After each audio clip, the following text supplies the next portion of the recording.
নিয়ে নিয়েছি কিছুটা পনির। এবার পনিরটাকে আমি ভালো করে কেটে নেব। পনিরটাকে আমি লম্বা লম্বা করে কেটে নেব। এদিকে কড়া গরম হয়ে গেছে, কড়াতে দিয়ে দেব তেল। এইবার তেল গরম হয়ে গেছে, পনিরগুলোকে আমি ভেজে নেব।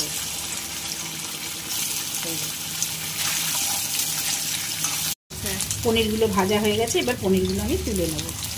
পনিরগুলো ভাজা হয়ে গেছে, এইবার আমি দিয়ে দেব আগে থেকে করে রাখা একটা মশলা, নিরামিষ মশলা। তার মধ্যে আছে কাজু, কিশমিশ, পোস্ত, বাদাম।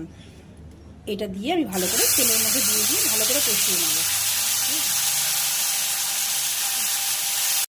আর দিয়ে দেবো সামান্য পরিমাণ নুন, হলুদ, আর দিয়ে দেবো টেস্টটাকে ব্যালেন্স করার জন্য একটুখানি চিনি।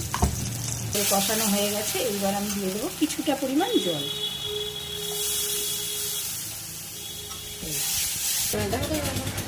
এই গ্রেভিটা ভালো করে ফুটে গেছে, এইবার আমি দিয়ে দেবো ভেজে রাখা পনিরগুলো।